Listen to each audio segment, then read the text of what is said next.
da nga miin sport bu baax a baax surtout li ñu bëgg a wax koo xam la muy Sadio Mané xam nga football nu muy doxee aussi ma bëggoon xam par rapport ak fan yi li am son absence durant les 2 matchs amicaux du Sénégal et la gestion de Pape Thiaw bi muy def ci équipe nationale du Sénégal lu sa jàngat ci wàll boobu de. Oui, nañu éviter l'événementiel dans ci résultat de nos sports. Je veux dire par là, Sadio Mané est un élément incontournable de l'équipe nationale. Ça, on le veut. Ça présent que sur le banc. De femmes lui jouer. Je sais que Pape Thiaw, c'est pas parce que Sadio Mané n'est pas là-bas que le Sénégal a fait ces résultats-là. Le Sénégal a battu le Brésil avec Sadio Mané. Le Sénégal a battu ban pays encore avec Sadio Mané. C'est pas parce qu'on a battu l'Angleterre sans Sadio Mané que Sadio Mané n'est pas bon, il faut l'éliminer. Il faut que nous arrêtions. Hein? Pape Thiaw, c'est vrai, c'est un bon entraîneur. J'ai toujours dit que Pape Thiaw est un bon entraîneur et qu'il faut le valoriser. Mais nous avons dit des commentaires événementiels. Peut-être un match amical contre l'Angleterre. L'Angleterre, le Brésil est 10 000 fois mieux titré que l'Angleterre. Sénégal gagne l'Angleterre, Sénégal gagne le Brésil. Def na match nul avec Brésil avec un but de Sadio Mané. Amna wala amul? Bien sûr. Les choses donc doivent évoluer. Nit da ngay nek ci point A tay, suba nga nek ci point B. Mëno nga nek ci point B tay, suba nga delu ci point A. Ça c'est le sport. Le sport des femmes c'est réalité. Il se trouve aujourd'hui, Sadio Mané mu ngi li mu doon def démb mënatu ko tey man mii li ma mënoon démb mënatu ko tey en parenthèse j'étais un grand buteur ci tabaski bi laa dugg terrain bi def marié comme célibataire mais li ma fa daj mais yàlla ça n'a pas marché. waaw ça n'a pas marché Oui. parce que noonu la adduna. Vous n'avez plus les jambes quoi. Voilà, je n'ai plus les jambes, je n'ai plus la tête voilà parce que mbëkkat bu baax laa woon. Oui. Donc faculté ya mu doon développé. Bien sûr. Il y a 10 ans, on a développé taille. Il commence à prendre l'âge. Mais il faut que nous positiver et nous organiser véritablement sa sortie de l'équipe nationale. Douni, là nous organiser. Heureusement, Pape Thiaw est quelqu'un de très conscient. Il connaît la valeur de Sadio Mané dans les vestiaires.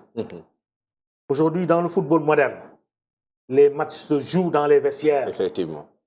Quand le vestiaire est avec l'entraîneur, c'est un match acquis à 60%. Quand le vestiaire n'est pas d'accord avec vous, entraîneur, c'est un match perdu d'avance. Bien sûr. Donc, l'idée solo, c'est dans les vestiaires. Je le dis peut-être, en 2002, les vestiaires ont fait la différence en équipe nationale du Sénégal. Avec notamment Jules-François Bocandé, qui était le dernier à se retrouver avec les joueurs. Nyom El Hadj Diouf, Nyom Amdi Moustapha Faye, Nyom Salif Diao, Nyom Henri Camara, Nyom Pape Thiaw, Nyom Aliou Cissé, pour prononcer le dernier mot. C'était Jules Bocandé.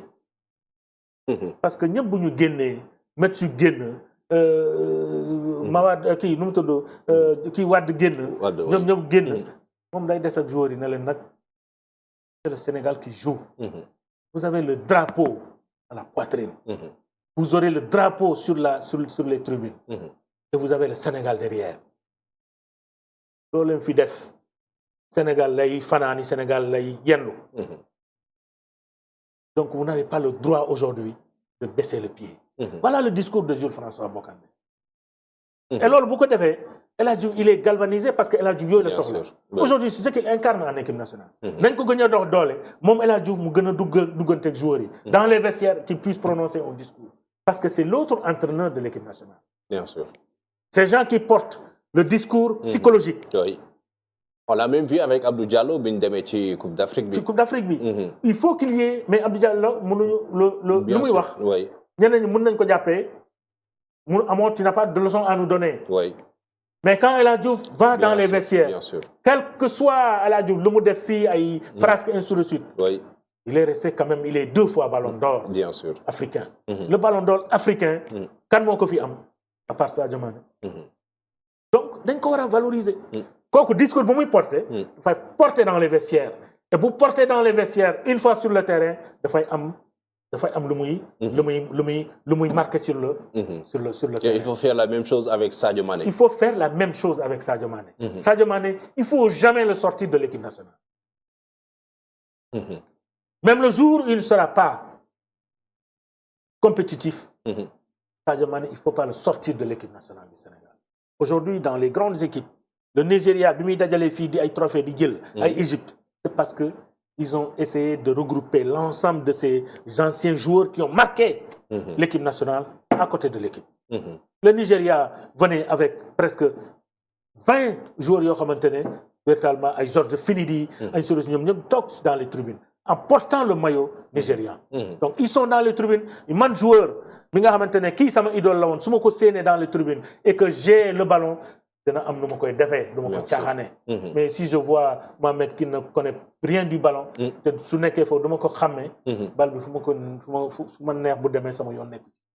Et quand tu as dans la tête qu'il y a El Hadji Diouf dans les tribunes, il y a Amdi Moustapha Paye dans les tribunes, il y a Salif Diao dans les tribunes, il y a Pape Thiaw dans les tribunes, il y a comment s'appelle Alassane Ndour dans les tribunes, ainsi de suite.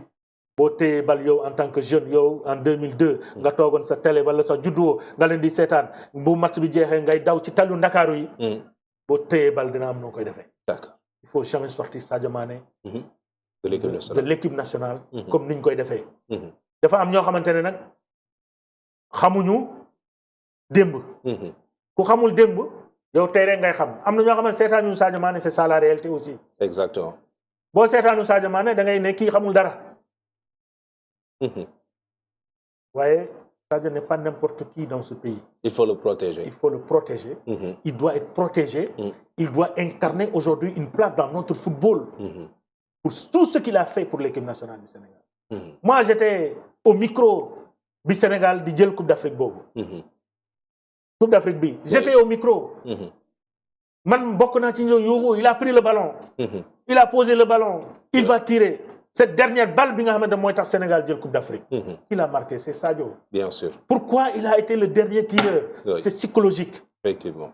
C'est parce qu'on a pensé, l'entraîneur Aliou Cissé a pensé que, véritablement, c'est Sadio Mané, la dernière balle pour permettre au Sénégal de gagner la Coupe d'Afrique. Il pour la mérite tous première les fois. honneurs, honnêtement. Il mérite tous les honneurs. Et quand on lui a tendu le micro le soir là, à Yaoundé, qu'est-ce qu'il a pensé? Ce dernier penalty.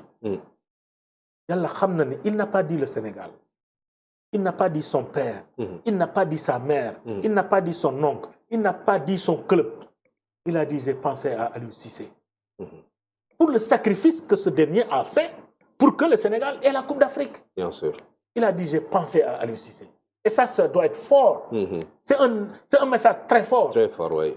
Pour dire, revenir à ce que j'avais dit, Oui. quand les vestiaires sont d'accord avec toi, vous allez faire des résultats. Inch'Allah. Et c'est bien, faut